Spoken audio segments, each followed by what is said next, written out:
Hello বন্ধুরা, তোমরা সবাই কেমন আছো? আশা করি খুব ভালো আছো। আজকে একটা পুদিনা গাছ কি করে বসাবো বা কি করে করব সেই নিয়ে এটার একটা ভিডিও।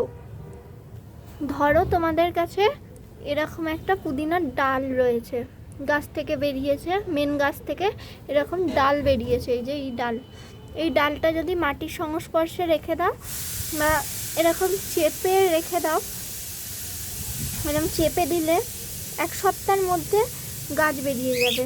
এই যে এরকম চেপে রেখে দিয়েছি মাটির সাথে।